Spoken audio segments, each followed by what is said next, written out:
Erravelli farm house లో బుజ్జగింపుల పరంపర కొనసాగుతూనే ఉంది. మధ్యలో 3 రోజులు బ్రేక్ తీసుకున్న కేసీఆర్ మళ్ళీ పార్టీ నేతలను బుజ్జగించడం మొదలుపెట్టారు. పార్టీ వీడొద్దంటూ ఉన్నటువంటి ఎమ్మెల్యేలను జెడ్పీ చైర్మన్లను బతిమిలాడుతున్నారు.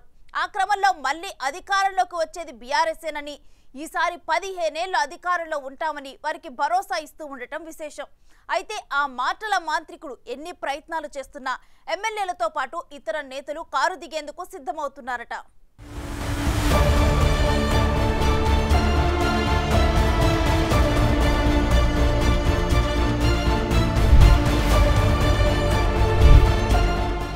అధికారంలో ఉన్నప్పుడు నియంత్రణగా వ్యవహరించిన మాజీ సీఎం కేసీఆర్ని పవర్ పోయాక చోటు చేసుకుంటున్న పరిణామాలు బాగా టెన్షన్ పెడుతున్నట్టు కనిపిస్తున్నాయి. ఒక పక్క ఆయన హయాంలో జరిగిన అవకతవకలపై విచారణలు, మరోవైపు వలసపోతున్న నేతలతో పార్టీ ఖాళీ అవుతుండటంతో ఆయన తెగ హైరానా పడిపోతున్నారు. అధికారంలో ఉన్నప్పుడు ప్రజాప్రతినిధుల్ని ప్రగతి భవన్ మెట్లు తొక్కనివ్వని కేసీఆర్ వారిని తానే స్వయంగా ఫోన్లు చేసి ఫామ్ హౌస్కి పిలిపించుకుని బతిమలాడుకుంటున్నారు. 10 రోజుల నుంచి పార్టీ ప్రజాప్రతినిధుల్ని ఫామ్ హౌస్కి పిలిపించుకుంటున్న ఆయన మధ్యలో 3 రోజులు బ్రేక్ తీసుకుని మళ్లీ ఆ ప్రోగ్రాం షురూ చేశారు.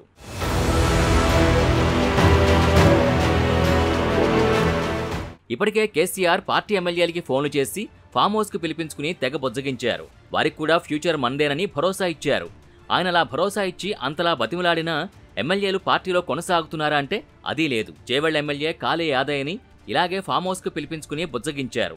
మరుసటి రోజే యాదయ్య ఢిల్లీ వెళ్లి సీఎం రేవంత్ రెడ్డి సమక్షంలో కాంగ్రెస్ పార్టీలో చేరిపోయారు.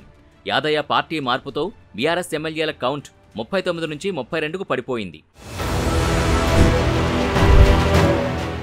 ఎమ్మెల్యేల్ని బొజ్జగించినా ఫలితం లేకపోతుండటంతో కేసీఆర్ మిగిలిన నాయకులనైనా కాపాడుకోవడానికి తాపత్రయపడుతున్నారు.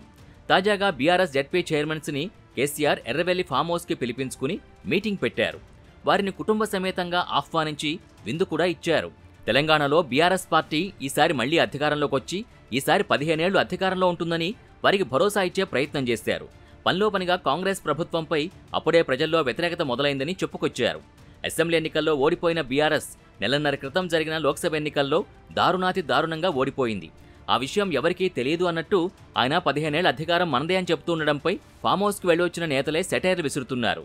ఉన్న ఎమ్మెల్యేల్ని కాపాడుకోలేని కేసీఆర్ అధికారంలోకి వస్తే 15 ఏళ్లు అధికారంలో ఉంటామని చెబుతుండడం హాస్యాస్పదంగా ఉందని పార్టీ నేతలే చిరుబురులాడుతున్నారు. ఇప్పటికే 6 ఎమ్మెల్యేలు హస్తం గూటికొచ్చారు.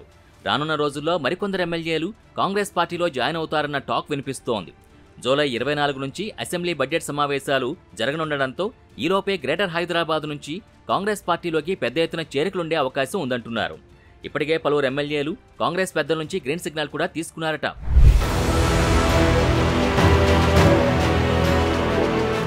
LB Nagar MLA Sudheer Reddy, Amberpet MLA Kaleru Venkatesh, Musheerabad MLA Mutha Gopal, Uppal MLA Bandari Lakshma Reddy చేరిక దాదాపుగా ఖాయమైందట.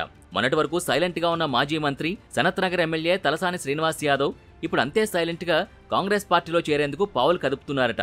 అందుకోసం ఇండియా కూటమిలో కీలకంగా ఉన్న అఖిలేష్ యాదవ్తో మంతనాలు జరుపుతున్నారట. తలసాని ప్రయత్నాలు ఫలిస్తే గ్రేటర్లో కారు ఖాళీ అవడం ఖాయంగా కనిపిస్తోంది.